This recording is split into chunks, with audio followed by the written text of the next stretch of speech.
Okay, so this is part two of From Freewrite to Finished Project or Product. And I'm going to review briefly part one in case you missed it. There is a YouTube of this already, and I will share that again at the end. So, first of all, start to think for yourself what makes your project finished. I know we have in our culture this idea that you get a big contract with a big publisher and then you sell 1 million copies and then you're a published author and you're famous, etc. And that can happen. It takes a lot of work.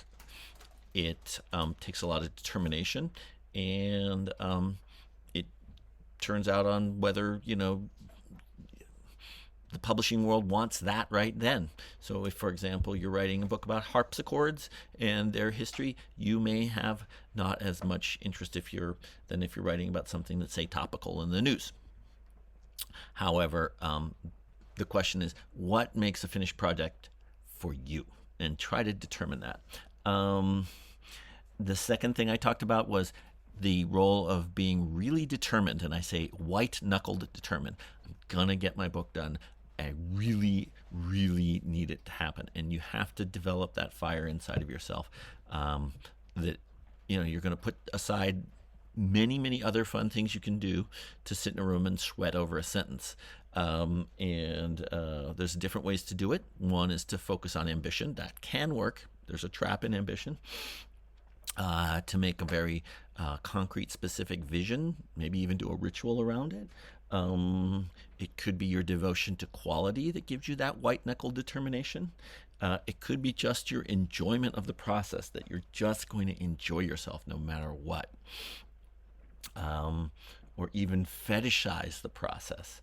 Or it could be just a love for quality. But whatever it is, you do need to build that up, because if it's like, well, maybe I'll write a book a little bit, something, you probably will have a lot more difficulty against the many headwinds of finishing something, particularly that is book length. Then I moved on to really making the time and knowing yourself, knowing your own patterns. Are you a morning person? Are you an evening person? Are you somebody who works better in bursts? Are you somebody who works better with a group? Are you somebody who works better on your own?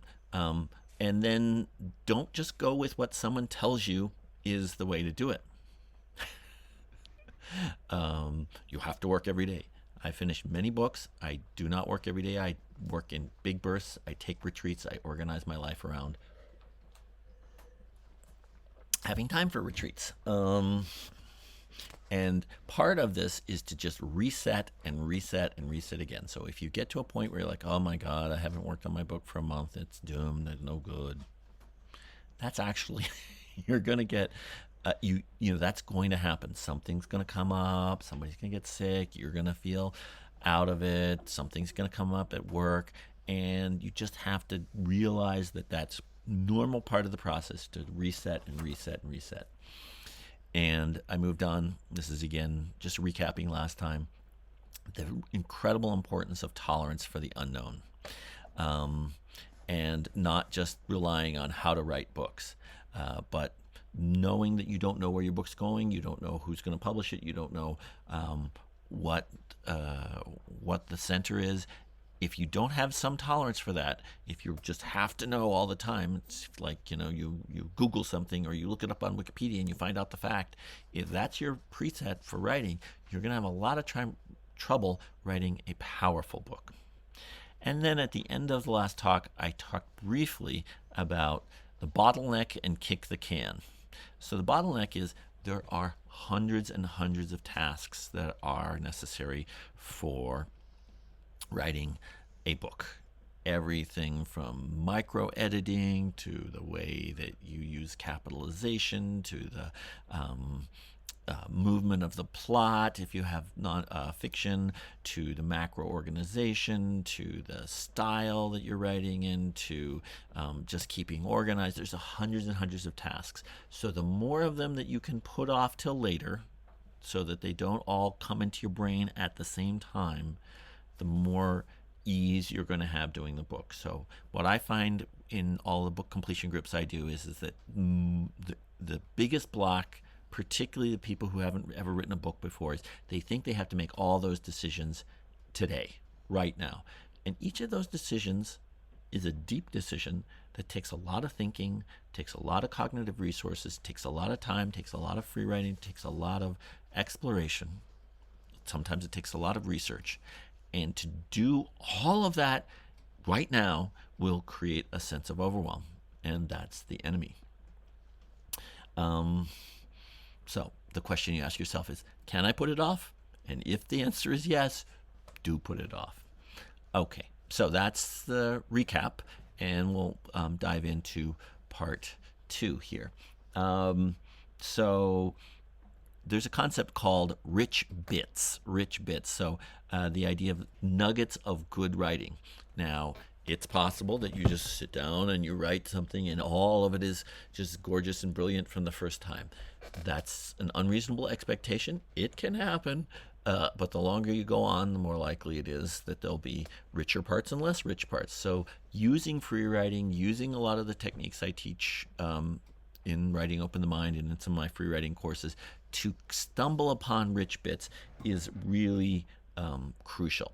And the word stumble is actually pretty important. So I'm just going to go through just a few techniques that if you've taken a free writing class with me, you may be familiar with. If not, you can imagine them. I don't have time to go through all of them, but using movement, moving your body around in different kinds of energies, using juxtapositions, scrambling the structure, the shuffle the nugget techniques, prisming your mind, Prism, your mind, like writing from different attitudes, writing from different genres, writing from different voices, writing from different purposes for writing. And the idea is that by loosening up with all these different exercises, you're going to necessarily stumble upon rich bits, okay? Meaning something you didn't expect to write, something that's out of your comfort zone, something that is unexpected. And that's, to me, one of the funnest parts about writing is coming up with something that wasn't in your mind before. I don't know whether it comes from outer space or the spirit world or from cognitive dissonance, or whether it comes from just the creative process, which is a mystery.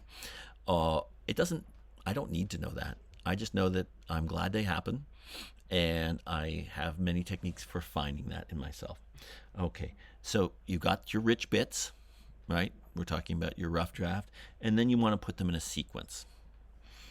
Okay, and I have a YouTube video which is all about resequencing using index cards, where you have short synopses of each of the chunks of writing, 1 page, 2 pages, 3 pages, and you move them around on a table and you create a sequence. Now that is labor intensive, but it's also more creative and it's more fun. But you can use many well-known, if you're writing a novel, there's like the basic hero's journey, plot structure. There's what they call the inverted check mark, like a check mark but inverted. That's the way most Hollywood movies are written, with the tension going all the way up. And you can just follow these formulas, right? That's one way to sequence. And there's a lot of different ways to sequence your writing. So if anyone wants one of my handouts on that, I will happily, you just email me and I will send it on to you, where I've outlined a lot of different sequencing structures, including your standard essay structures, such as compare and contrast, or enumeration of characteristics, or problem solution, or the recipe, or the process. So there's a lot of decisions to be made, and this is not a talk primarily on organization, but you have to have a sequence. And I'm not sure whether you like the word organize or arrange or order your words or order your chunks of writing, or even create an architecture for your writing. Any of these work, whatever you particularly find easiest. Sometimes the word organization feels too stuffy for people, although sometimes it feels for other people relieving. And then you expand from that. Add more material once you have your structure. So you get your rich bits, you sequence them, you expand from that, and then you connect them together or not. So sometimes it's better to not have the connections too obvious.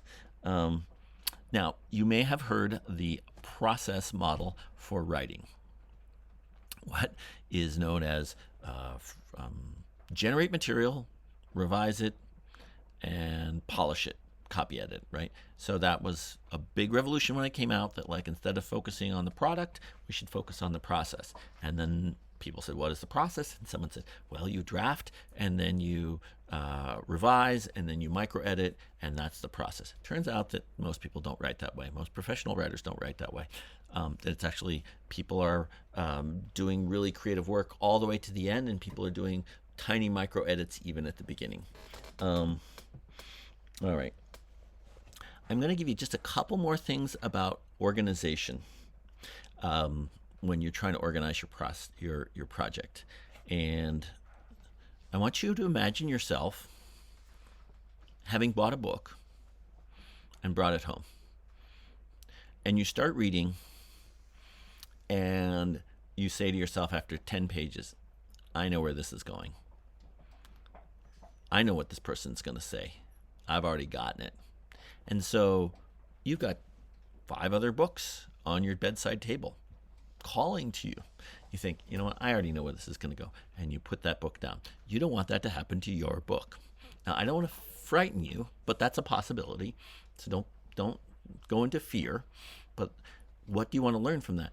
The main thing about the way you organize your book, no matter what your topic is, whether it's fiction or nonfiction, is you want people to keep reading. You want to keep something away from them, seduce them to keep reading by creating mystery or questions that they want to have answered. So once you have given people the impression that you're going to not give them anything new, or that you've answered all the questions that you brought up in the first 3 pages in the next 6 pages, and there's no more questions, they're likely, or the possibility is high, that they could put the book down. So I'm going to give you a couple of quick quotes. And again, I'm trying to simplify something that is, a master's degree project on macro structure. Here they are. Text structure is about the arousal and fulfillment of desire. Text structure is about the arousal and fulfillment of desire. That's the first quote. I'll tell you who said it in a second. The second one is, desire is the presence of an absence. Desire is the presence, capital P, of an absence, capital A. So the way that you get people to keep going is you create the sense of absence in them, the sense of wanting to know. Now, if you want to really study how this is done, you will pick up a thriller, right? A page turner. Now, I find those books so compelling that I have to stay up till 2, 3 in the morning, even have to work the next morning, because I've got to find out what happens, because it's so well done and it's so manipulative to get me to keep reading. But these people are masters. I will actually not read a book like that. I won't even pick it up in the first place, because I know what they're doing and I know how they're doing it. But if you want to study it to see how do they get you to keep reading, it's because they're seducing you. They're creating this absence, the arousal, and then fulfillment of desire. So let me give you a second possibility. You pick up a book, you buy it at the bookstore, you come home, or you pick it up at the library, and you start reading it, and you're like, wait a minute, I don't know what's happening here. I still don't know what's happening here. Maybe I'll read a few more pages. I still have no idea. So you're not, and you're just like, it's just 100 questions, right? And you might put it down, right? So that's the other end of the spectrum. The person has generated so many questions for you, you have no place to stand. So that's why it's about the arousal and fulfillment of desire. So you create the desire to keep reading, and you keep fulfilling it a little bit while leapfrogging to arouse more desire to read forward. So I'm just going to do this off the top of my head. Say the first sentence in my book is, I had no idea why she did that to me. I hadn't seen her in 10 years. I had no idea why she did that to me. I hadn't seen her in 10 years. That's the first sentence. Immediately like, who is she? What is it that she did? Am I going to find out the reason why she did it? And who is me, right? Now, if the second sentence answers one of those questions, it wasn't as though I treated her wrong when we were in business together. Oh, okay, so this is a previous business partner, right? Well, do we believe that he didn't treat her wrong? Maybe he did treat her wrong. Maybe it's not a he, maybe it's a she, you know? So again, this is just two sentences, but that's the idea of arousing and fulfilling desire, and it's the presence of this absence of a vacuum that's pulling you forward. Okay, that's the short version of how to the North Star for your organization. Whatever else happens, you want people to keep reading and not put the book down on chapter 3 or chapter 7. You want them to read through the whole book. So you've got to keep creating new reasons to read. And that's one of the more difficulties if you're writing nonfiction and you're having like baskets, as I call them, baskets of topics, right? How to use, I'm going to use Dwayne's because I know Dwayne's book, and this is not how Dwayne's organized his book, but I'm sure he'd be okay with me. And this is not, I mean, it's just his topic. It really has nothing to do with Dwayne's actual content. How to use meditation for a divorce case in the courtroom. How to use it for child custody. Now, each chapter is a different one. But those are baskets, but I might be like, you know what? I don't have any kids. I'm not interested in child custody. I may just go to the chapter which is like property dispute, right? That might be fine. Dwayne may write his book that way. But if Dwayne wants me to read the whole book, the baskets of like topic, it's harder to get people to move forward. All right. The thing about your organization is be prepared that you have to revisit it again and again and again. This is just necessary. You do an initial organization, you fit all the pieces into it, you read it over, and you think, you know what? I need to start in a different place. That's why we did this exercise today of trying to start in different places. Or, you know what? I'm not really sure about this transition. I think it's a little big leap there. Do I like the leap? You know what? I like the leap. It's okay. Takes me a week to figure that out. So give yourself some time, give yourself some permission to return again and again to your organization of your text. Okay. Now I'm going to move on to another section of the talk, which is about keeping your own project papers and your files on your computer organized. And I speak to you as a very disorganized person.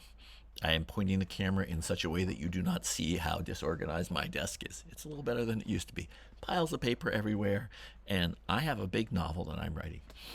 So I have a big resistance. My 3-year-old, my inner 3-year-old, little Andy, is like, I don't wanna spend time. I want to be creative. I want to just like generate new material. But at some point, if I don't have not only my papers, the printed papers organized, as well as the files on my computer organized, I will grind to a halt because I can't find something. Like, where is it? And, say on my computer, right? I have version 1, version 2, version 3, version 4, but I haven't marked them well. They all are sort of like chapter about the flood, right? But I have like 4 versions of it. I don't know which one's the newer one, and I don't actually know how to use the function. Or sometimes I'm working on the one I worked on last week, but now I'm working on the one months before. It can be a rat's nest. Now, I may be telling you something that you've already heard, but there's some people who are like me, who are like, you know what? That is just such a drag to be such a square person, to like spend a lot of time organizing the files so that, you know, and it's tedious, but the 3-year-old does not get to be in charge all the time. It just doesn't, my inner 3-year-old. It's not pleasurable. In my case, that's for the computer. Now, if you're not like very good at the computer and you don't have like a good grasp of how to like keep files organized on your desktop or in your hard drive, I would say you should learn that. As hard as it is, you may need to get an individual computer coach. But you just have to learn it. Otherwise, you'll start revising something that's like 6 months old and you made some revisions to this chapter. You really have to get that set up straight. Likewise with the papers on my desk. You know, I have this piece of paper, this note that's like about my novel that someone gave me some feedback on, right? And then I have like an idea that I had when I was like riding a bus, and all I had was like the back of somebody's business card, and I wrote the idea on it, and I stuck it in a folder. At some point, I've got to, that, if I have 30, 40 of them, for me, I copy them out onto like a colored, a sheaf of yellow paper. I staple the yellow paper together, and I just copy out all the little things on the index card so I have them together. So another big part of keeping your papers organized is, ready? Printing them out. Some people do that regularly, but with the years and years of us using computers, we think, I don't want to waste the paper, or that I have to buy more toner for my cartridge or the ink. And so I can look at it on the screen. The reality is you will get confused. You will get disorganized if you don't have them printed out on the paper. Now, if you're looking at your laptop now, as I think most of you are, or your computer, you will see that your screen is about this big. And if you notice, your peripheral vision takes in a lot more. So if you have your manuscript printed out, you can spread it out on your table and look at it. And you can staple different parts together. Yes, you have to coordinate the relationship of your printed document to your computer written document, but there's so much you are going to miss, so many problems you're going to miss, so many opportunities you're going to miss if you're only working on your computer. And I've actually listened to several radio programs by neurobiologists who've like looked at 20 years of research about like people reading things on Kindles or on their phone versus people reading things on paper with ink. And it turns out that even the so-called digital natives, the young people, they miss a lot. Their comprehension is lower, their retention is worse, their processing of the more complex, like if you read Moby Dick on the Kindle versus you read Moby Dick on a piece of paper, and I can only say that this person who spent 20 years of her life looking at hundreds and hundreds of studies about this is overwhelming evidence, is that ink on paper goes in better, goes in deeper. So I really encourage you to print. Now, sometimes for me, I've had to print something up, I make some revisions, I write on the document, then I put the revisions into the computer, and then I have to print it up again. You are a writer. You are allowed to go through a couple reams of paper, or even 5 or 10 reams of paper. It's not that much. Recycle it. It's okay. It's better than having a book which has a lot of problems. And I can tell you, as long as I've been writing, when I'm only looking at something on the screen, there's just stuff that just skims right by. Okay. And then the other thing is to keep organized is the tasks that you have to do for your book, right? Take some time to write out the tasks that you need to do next, or as you're starting to be like, you know what, that kick the can idea I was talking about earlier, at some point I'm going to have to write a blurb for the book, or at some point I'm going to have to write a table of contents, or sometimes I'm going to have to write a plot summary, right? Or I think somebody who offered me to blurb my book, if I wait for a year and a half until the book is done, they're not going to remember me. So I need to send them an email, right? So just keeping that kind of list of tasks organized. I use different kinds of paper for that. So I use the back, like cardboard, for like writing down my tasks with little boxes on it, so I check them. And those are even like, look at Joe's comments on my manuscript and make sure that I've read through them all, because he took the time to, mark up my document and I haven't put them in. Keep your list of to-do in front of you, read it often. And I'm saying this as somebody, as I said, who's very disorganized, and I hate this kind of thing. But if I don't do it, this can actually stop my project dead, because I'm like, there's too much going on. I'm overwhelmed. I don't know where to start. But if I have that list of things to do, it's like, you know what? I'm feeling crappy today, but I can write a quick letter to, Marinda, who said she would blurb my book, and say, hey, Marinda, thanks for offering to blurb my book when I met you at your reading. I don't have anything ready, but I just wanted to stay in touch. And if you have any questions, and I'm really tired, but I can write that email. So keeping your list of tasks that have to do with your book separate from, like, pick up cat food at the grocery store, like a separate list of things to do, and keep looking at it. Okay, I'm going to do a short pause, as I said, for each of you to take some reflection moments. I'm going to move on to distractions and self sabotage and publishing world later, but I want to pause because I've been talking for a little bit. Just a couple minutes of silence here. And again, you can type your questions into the chat window. But for you to reflect on anything you heard, or to make any decisions or even pledges to yourself about any of the things that seemed stimulating for you around whatever organization or the bottleneck or the use of free writes. So I'm going to pause for a couple minutes to let you do that, and then I will go on to part two. Okay.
Okay. Hopefully those little interludes are useful to you. I'm going to continue, and again, I'm planning to go till 8:30 today, and then I'll hang around afterwards if anyone has some questions or wants to chat. Distractions. So there's two kinds of distractions: the obvious and the less obvious distractions. So let me just state the obvious ones. Television. Do you watch television? If you want to finish your book sooner, stop. I know.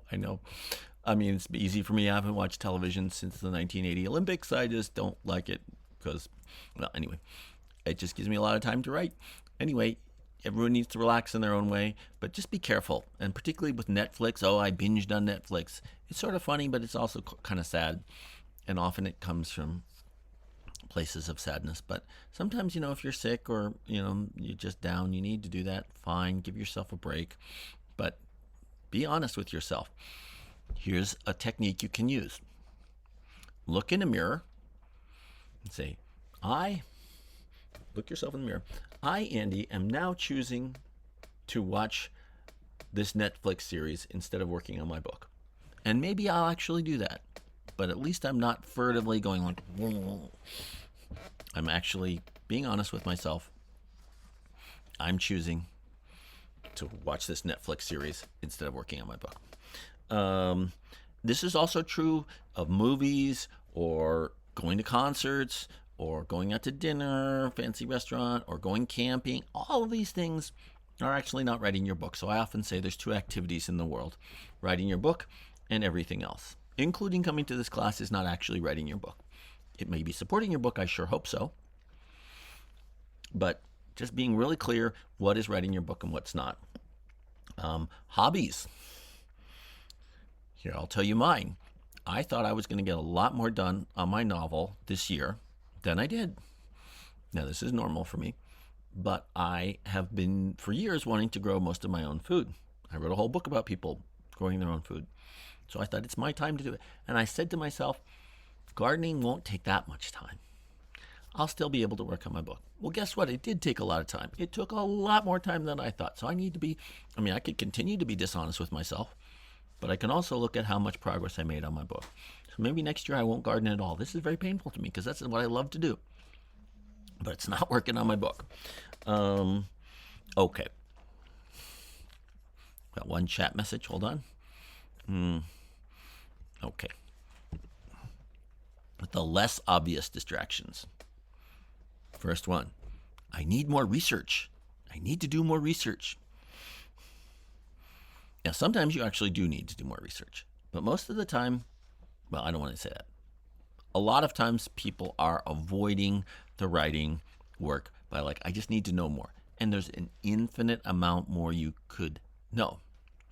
Before the internet, there was an infinite amount more. You could go to the New York Public Library. You could go to the Library of Congress. You could go to the Bancroft Library at the University of California and spend years researching the topic of, gerontology and aging. You could just keep learning and learning and learning about it. So you have to be honest with yourself.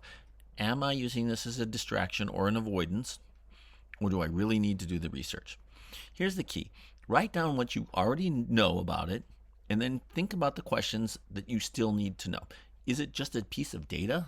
Like how many people are put into retirement homes per year? Then just write yourself a note that you have to look that up at some point. But don't let it stop your writing.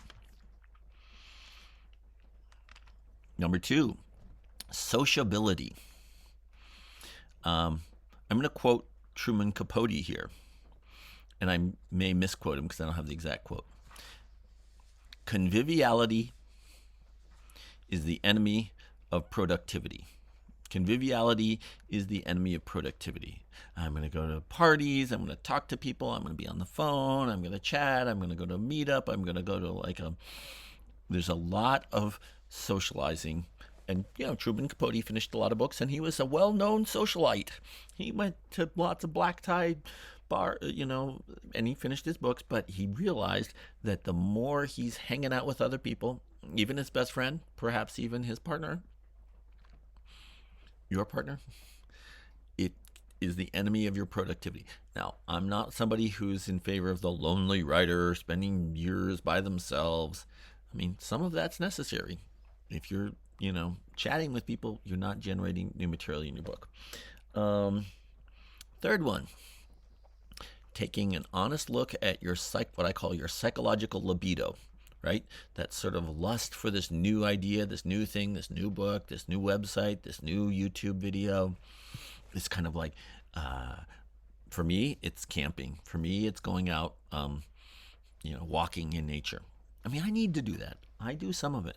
But there's some times where I'm sitting at my desk and I'm like, oh, this is hard. I'm working on my thing. I look out and I see the sunlight through the trees. I think, oh, it'd be so nice. I could bring some tea out there, some nice Chinese tea. I start fantasizing. This is a distraction. What is your psychological libido? Can you be honest with yourself about it? Okay, last one in the less obvious distractions. I'm working on 3 books now. I've heard this many times. Maybe you can work on 3 books at the same time, but I've 25 years now of teaching book completion groups. I have found that most people who are trying to get 3 projects done at the same time do not get any of those projects done. So it's okay. I actually have 6 unfinished book projects on the very hard drive of the computer that I'm talking to you on. I hope to get back to them, but I just need to work on one. It's enough. You might be able to do 2, but be honest with yourself. Okay, so say, okay, I'm going to work on 3 books. Give yourself 2 months. Did you actually move all 3 of them forward? Did you move them forward enough so that you think you're really going to finish it? Okay, I'm going to move on. I have a little discussion, of kind of a sidebar here, about keeping a project journal. This is optional, and it can be another kind of distraction. So, but sometimes when you're just sitting there and you're thinking and you're thinking and you're thinking, like, should I? What's a new one? Okay, so here's one that just came up with me. Well, the antagonist, the bad guy, in my novel is pretty violent, and he might like hurt my protagonist. So I'm always trying to like make sure that there's some way that he stays safe enough.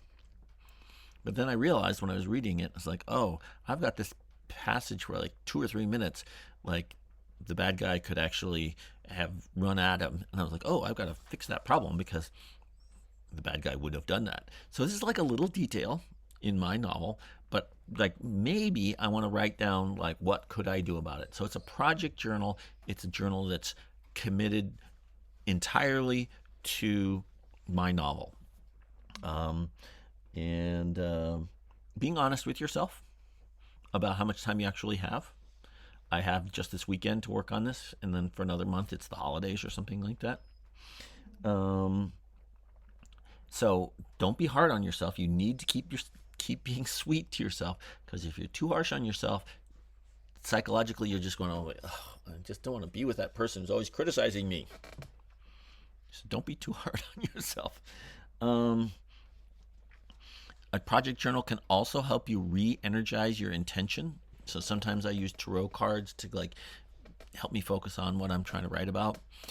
Sometimes it's just sort of like a visioning piece. That project journal can help me work out, as I said, issues with the text. Gives me a chance to actually talk directly to myself about whether I'm wasting my time.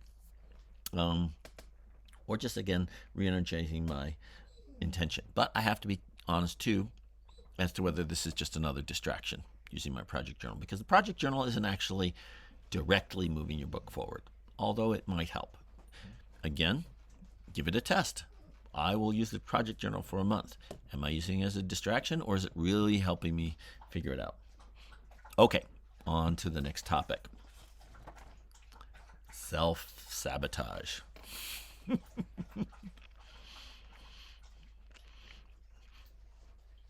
Here are some phrases that many people use to themselves, by themselves, at themselves, that create self-sabotage.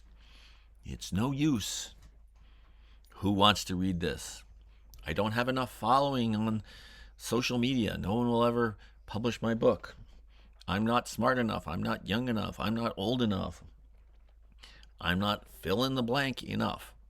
When you hear yourself saying those things, there is a technique which I'm going to teach you, which will help.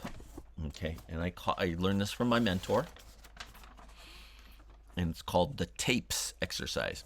Now, some of you are old enough to remember when we talked about psychological tapes, that repeating voice, like, I don't have enough, let's just choose this one. I don't have enough followers on social media to get myself published. I am not attractive enough. I'm not outgoing enough. I don't have enough famous friends to blurb my book. I don't work hard enough. All of these negative voices that I say to myself.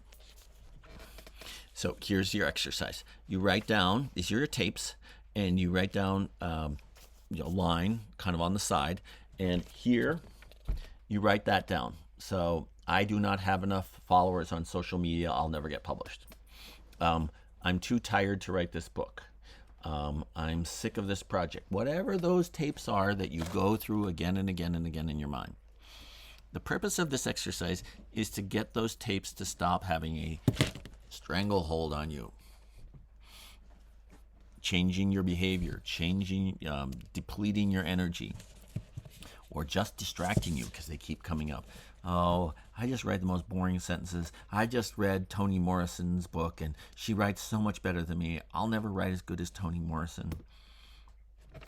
I'll never write as good as Toni Morrison.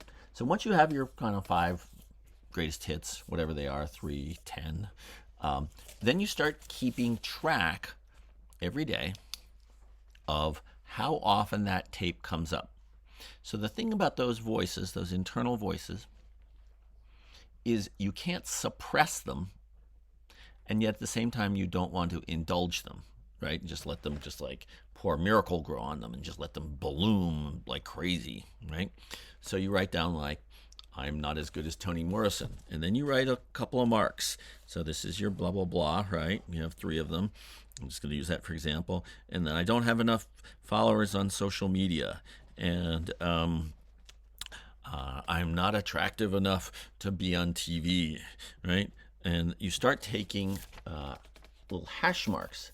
Okay, so that's for today. I had 2, I'm not as good writers as Toni Morrison. 6 times I don't have enough followers on social media. And maybe that's for today's Monday. That's for Monday, right? So I might write down Monday at the top here, and then Tuesday for the next day, right? So then I have Monday and Tuesday, and I keep track. This you don't really have to do for very long, for like a week or 10 days. Generally that deals with it, because, and this is actually where this comes, this is actually a form of, I will say, a Buddhist exercise. It's a mindfulness exercise. You're looking at it. Here I am having this thought, and you just keep track of it neutrally. You don't try to repress it. You don't try to indulge it. You just keep track of these tapes for 5, 6, 7 days, maybe a week, doesn't know, and you just watch them. Why is this Buddhist?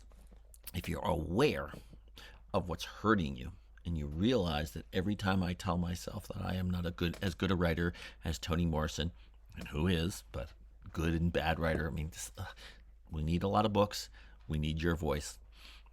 You have no, again, tolerance for the ambiguity. We don't know where this is going. I'm just going to do my best. As soon as I hear that voice again and again, I'm not as good as Toni Morrison, I'm not attractive, I don't have enough social, as more it's like a child touching a stove. Eventually you're going to pull your hand back. You can tell a child, don't touch the stove. You can tell them again and again it's bad for them to touch the stove. But until they actually feel the pain of touching that stove, they're not really going to learn that lesson. Once they do, they're like, oh, that hurts. I don't want to do that. And that's what those voices, those self-sabotaging voices, are doing to you. Okay. So that's just one part of depathologizing your writing practice. And again, it's just bringing mindfulness to what your patterns are and saying, is this helpful to me? Is telling myself that I'm too old or too young working?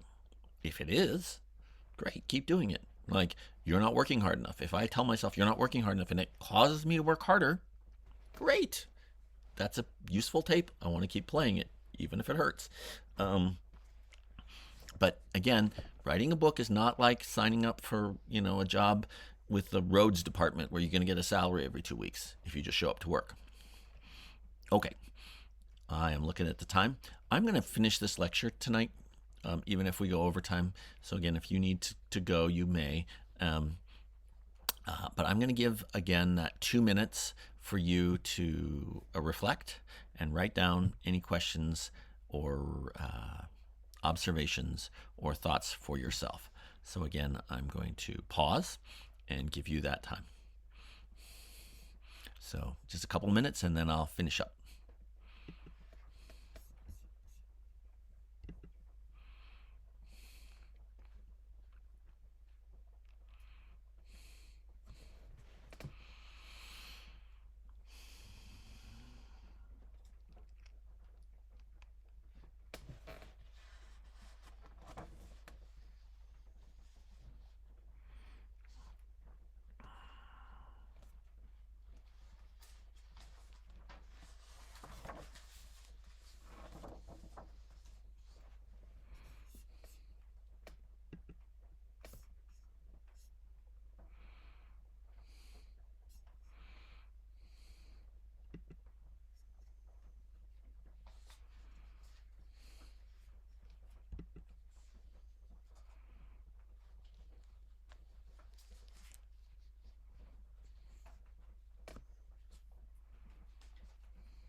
Should we write a question down in the chat? You may, or again, I can't hear you. sorry, you may write that down in the chat, or that's probably the best thing to do. Or they just any reflections that you're writing for yourself. This is just a couple minutes for you to reflect. So there's some break in me talking. Okay.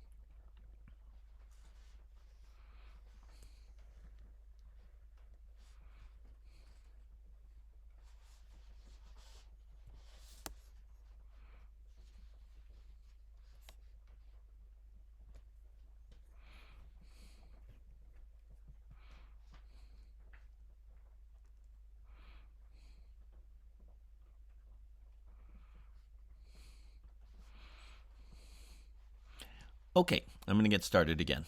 Someone just texted me a question, and I want to read it to you guys. I hope at some point you could talk about how to face the idea that if you don't have a significant following, I don't know what that means, but I'm assuming on social media because that's usually what it means, you are very unlikely to attract an agent or to have access to most publishers, and how to keep going anyway. Okay, so let me tell you the story of someone who I know who just got a very large, like, large amount of money. Almost never happens for an unwritten book just with a good book proposal. And they just told me that, and this is with a big New York publisher, that part of the marketing plan is to not have a social media campaign. And this is like last week I heard this. So the idea that you will hear 100 times that if you don't have 10,000, 20,000, 100,000 followers on Instagram or Twitter or whatever, nobody will ever publish your book. Certainly, I don't know everything about the publishing world. Many publishers would like you to have already promised them an audience. Many publishers would like you, the author, to have done all the work for them. That would make it more likely that your book will sell. They are taking a risk when they're taking your book on. They have resources that are limited, even if they're very wealthy and they're trying to make a profit. Especially if it's a for-profit press, but don't believe that that's what they want you to be afraid of, right? Don't bother us unless you've got 10,000. Now, I actually have another friend. She's become a writing teacher, wonderful writing teacher. She loves Instagram. She loves posting Instagram. She's funny and she does these little things and it's great.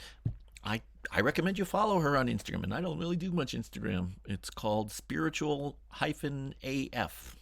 Her name is Roxanne McDonald, and she's got, I don't know, 120,000 followers on Instagram.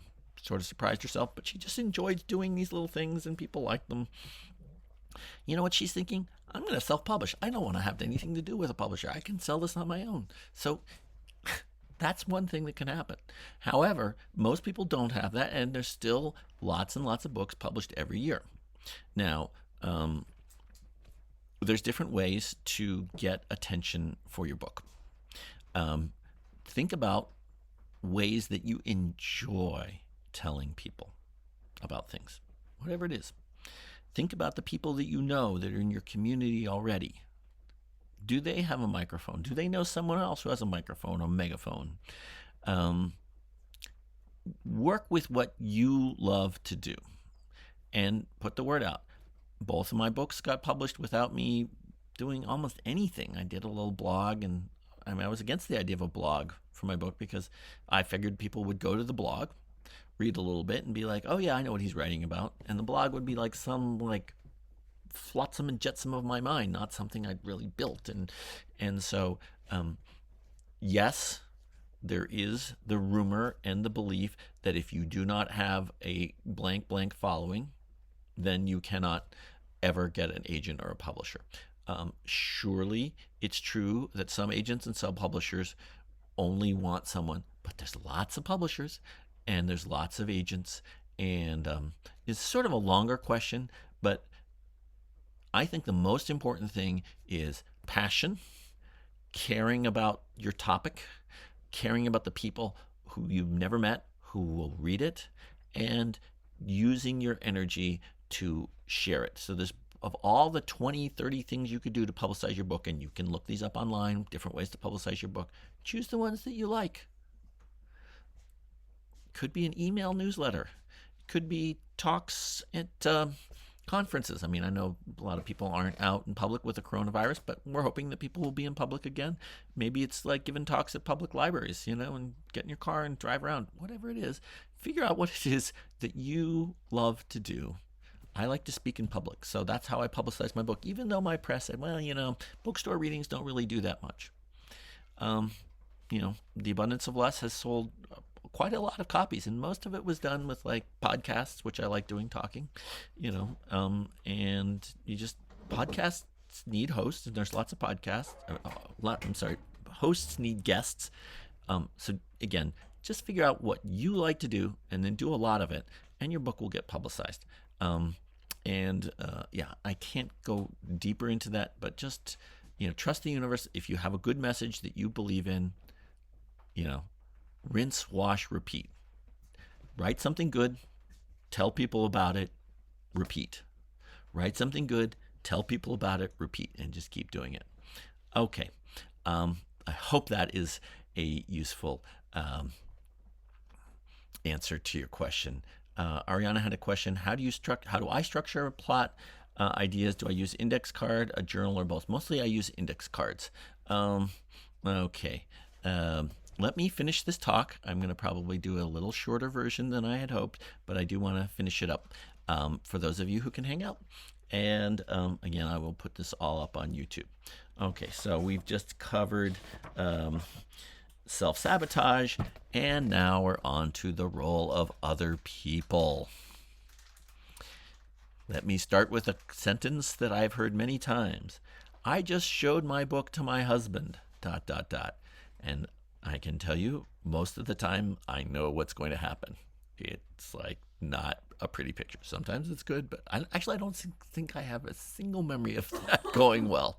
Okay, so the person who gives you criticism is trying to help, right? But they have not been trained in affirmative inquiry feedback, which some of you guys know about. Affirmative inquiry, appreciative inquiry. That's a form of giving you feedback on what's working. So don't just randomly show your manuscript in process to a random person. There's a lot of different kinds of people you can show them to, and there's a lot to be said about creating a positive, nurturing community for people giving you feedback. And this is what I do for my day job, which is teach these book completion groups, which create those communities where you get feedback on what's working, why it's working, what people imagine, and that makes you excited to keep going. But if you just randomly show it to people, most people who are trying to help will tell you what they think is wrong about it. And that's the problem, is what they think is wrong about it, they think it is wrong about it, right? That is their set point, right? I read it and I know that it's wrong. It's confusing. It's disorganized. It lacks a blank. It lacks another blank. It doesn't have this. It needs that. It's to this. It's to that. And they think it's a quality of your manuscript. That doesn't mean that nobody can help you, but if you just randomly give it to people, especially people who've been trained in the criticize method and know nothing else, know no other way to give you feedback, that's what you're going to get, and that'll maybe stop you dead in your tracks. So beware of that. So when you do show it to people, especially if it's just young and you're growing it, you ask them, please tell me the parts that are glowing for you, the parts that you remember, the parts that are interesting, and I don't want to hear anything else. Now, you can anticipate that some people are bad listeners. They won't listen. They'll go ahead and tell you what they think is wrong. Don't show it to someone that you know is a bad listener. if you give them a little test, show them a page or two, can they take the instructions that this is what you want from them, right? Okay, so when you give your work to someone, let's say you've chosen the right person, don't fight with them. So say they're telling you the feedback, right? And they give you like 3 sentences. And then you start explaining, no, I didn't mean that. You misunderstood it. You know what's going to happen to the other person? That person will stop giving you feedback. It's an unpleasant experience. You got that wrong. Don't you know that I was trying to do this? Or like, I'm going to explain the whole thing. The way to listen to feedback is to do 2 things: smile and take notes. Smile, whatever they're saying, smile and take notes. Because if you fight with them, they say, oh, this person really isn't interested in listening to me. If you fight with them, they're going to say, this person is not interested in listening to me, and they're going to stop giving you feedback. And that's what you want, is you want them to give feedback. Now, if they're really, really destructive and they're just like not getting it, I would say cut that off. But otherwise, if they're like telling you need to like, in their opinion, need to do something real big restructuring, and you're like, oh my God, I don't want to do that, just smile and take notes. You can decide later whether you're going to do that restructuring. As you get this feedback, the most important thing is to check out your own internal felt sense. When someone says, okay, here's one. At the end of my book, one of my friends, I was reading it to him, and he is like, oh, does he feel played? Does he feel like he was like, sent on a ride by these people? And I was like, I'd never thought of that. And it really upset me. I was like, that's not what I meant. So instead of doing, I said, thank you. And then I thought about it, and I thought, you know what? That may be one reading of it. And I've been thinking about this. That was in April. I still haven't made a decision about this. I'm just like letting it, it's basically a couple sentences that I can cut or leave in. I think I'm going to cut them because I think he's right.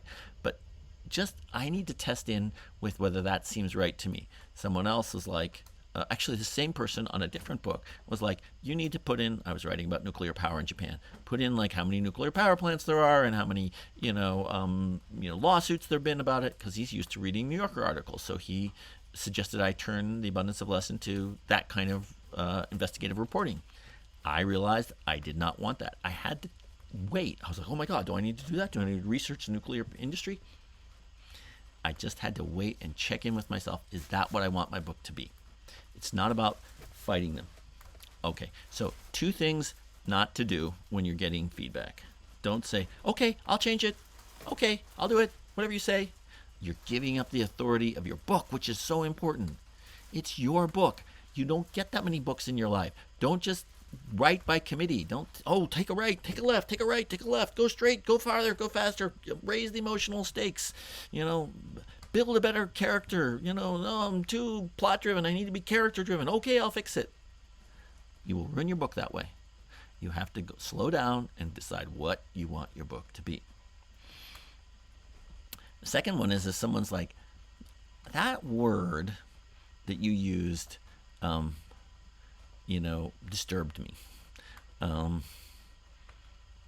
So let me say, somebody in a group I was in years ago said, in the group, lack of concentration camps, right? And they were trying to make a joke about like people having a hard time concentrating, right? But the fact is the word concentration camps was in there, right? So someone said, you know what? For me, when you say the word concentration camps, as a Jew, and I'm also a Jew, that just brings up Auschwitz, and I just lose the track of what you're writing about. And the person who got that feedback said, okay, so what word should I use? Don't do that. That is not the person who's giving you feedback's job, is to find the right word for you. And it's actually very difficult to find the right, perfect, beautiful word when you're in conversation with someone. It's better to just note it and then go into silence, go into self-reflection, and think about the right word. Or maybe there's some other thing besides just swapping out a word, some other way to do it. But don't ask someone, tell me what to do. Okay. I think I'm going to skip over some of this here. You can do with a group an informal survey. Did you feel that the exercise tonight helped you get a new perspective? And then you ask everybody, please, yes, this exercise did so not. I find out that 8 people liked it and 2 people didn't. Okay, then maybe it was useful and one person had a suggestion. Just an informal survey, but be a good survey scientist when you do it. And you can get that response. 8 people like it, 2 people don't like it, but the 2 people don't like it seem really persuasive, and you're like, you know what? I think I agree with them. You still have to go with your own response. You are the author. Being an author and having a vision is important. That's what makes a book great. Feedback is important. It helps clue you into what you really believe, but you're still the author. If you're giving your book to beta readers, make sure that you design good questions. What are the things you really worry about? Don't give them too much information. Word it in such a way that they have a sense of they can give you a good answer. Test out the question. I generally think 4 to 5 beta readers is good. 2 is too little. 10 is too many. If you get two people say one thing, maybe you'll just get over influenced by them. Get them from different fields, different kinds of people. So for my novel, I had a biologist, an activist, a young man who reads young man novels, and my character has a young man, protagonist in it. I had somebody who was really an intellectual literary reader. I had somebody who wasn't. I have a lot of Chinese Americans and Chinese Indonesians and Chinese culture in my book, and it's handled hopefully in Maori culture. So I had to have a reader who really understood the role of tattoos in Maori. So I wanted to get a variety of people. And by having a variety of people, hopefully I'm catching a lot of things that I might be blind to. However, when you get feedback, it sometimes feels like you're done. That's the false feeling of done. Oh, people heard it. Oh, yeah. And you get satisfied, like people heard my book. That might be okay. You might be really done, but beware of that false feeling of I'm done. Okay, the last thing about other people is the professional editor. In all my years of working and referring people to professional editors, I have only referred people to someone twice. Only one person have I ever referred a second person to. So I have just never found a professional editor who was good enough. And the person who I do recommend is Bridget Lyons, and you can look her up. She works with me and teaches classes with me. She's great. She's edited a lot of people's books. Many professional editors just grab the horns of your book and drag you this way and tell you what to do, and this needs to be that, and it is a very difficult relationship. So if someone is not giving you options and not giving you a sense of possibilities and openness, that is not a very good editor unless you want them to half write your book for you. I understand why you might want them to do that, right? It's so hard to do by yourself. Just tell me what to do. Maybe that's what you really need to do, but again, you're giving up your authority. All right. I think I'm just going to finish up with the publishing world because it is getting late and I've been talking for quite a while now. So thanks for hanging on, but I've prepared this talk. I promised I would do it, so I'm going to finish it. So hang in there, and then again, I'll be available for questions afterwards if anyone wants to. The publishing world, I know a number of people are hanging out for my reflections on that. So I have had 3 presses in my experience, one for Writing Open the Mind, one for A Different Kind of Luxury, and one for The Abundance of Less. There are a lot of publishers. Remember that. There's not just 2 or 3. Last time I checked, there's 1,000 from small press to medium-sized press to large presses. Not all of them are going to publish your kind of book, but there's a lot of them, and there's a lot of books in the bookstore, and those books get bought and read by people. So there's a lot of different places, so don't just feel like I had a friend, he got 2 publishers who were very interested and wanted to see more, and that's really hard to get to that place. But both of them in the end said it's not the right book for them. He got so depressed, and last I heard, he stopped writing because nobody wants to read it. There's a lot of publishers. Do not give up. Okay. There's no shame in going with a small publisher, and there's no shame in going with print on demand self-publishing.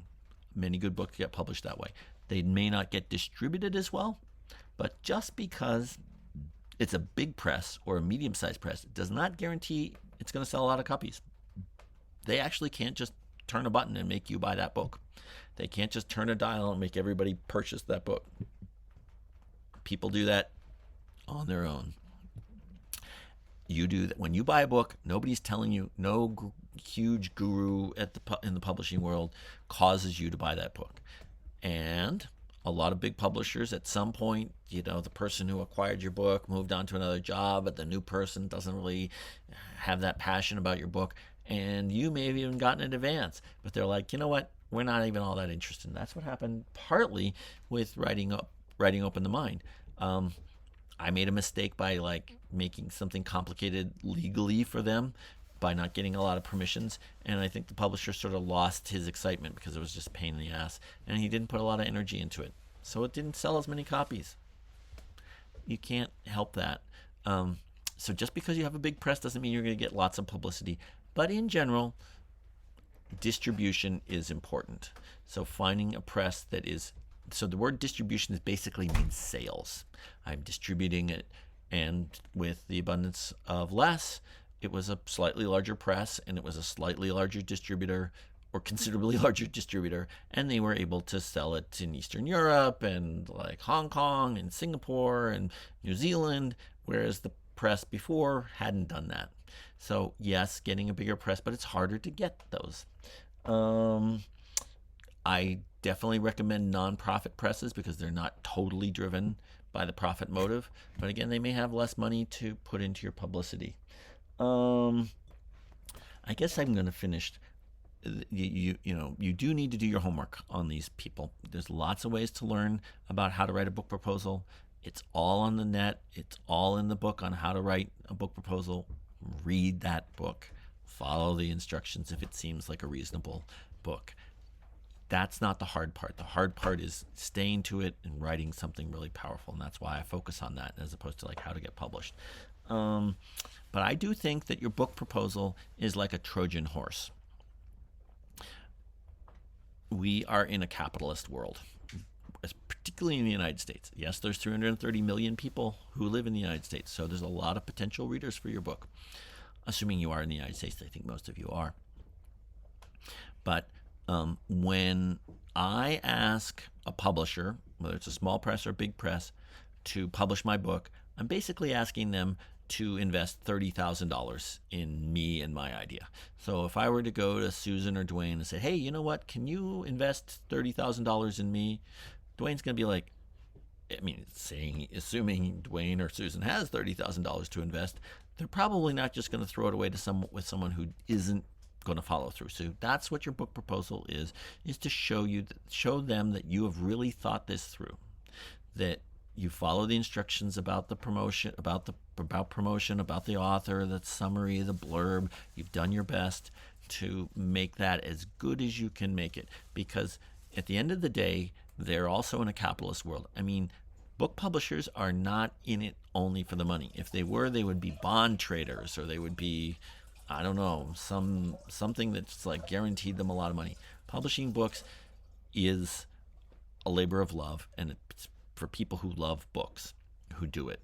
But they still have to pay their lawyers, when there's copyright infringements, and they still have to pay the rent on the building, and they still have to pay their interns. Hopefully they pay their interns, and they do have to pay their copy editors.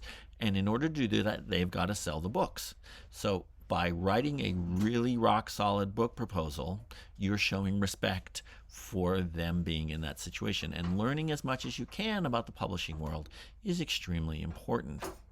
Because if you don't do that in advance, it's sort of like not learning etiquette when you go to Uzbekistan, right? If there's certain things that, as a visitor in someone's house in Uzbekistan, and you haven't even bothered to read it, you just sort of got on a plane and walked in someone's house, you might be being rude to them.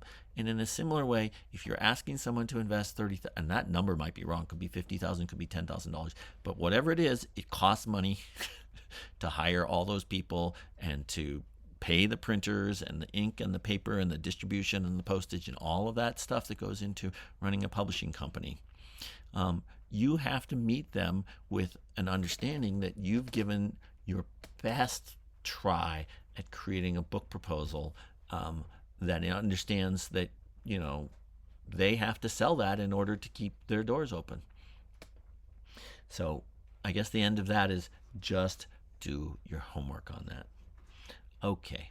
There's a couple things I skipped over, but it is almost 9 o'clock, so I think I'm going to bring the discussion or the talk, the lecture end of this to an end. Thank you for hanging out as long as you have. I'm going to go ahead and turn off the recording and then take any questions that you guys might have.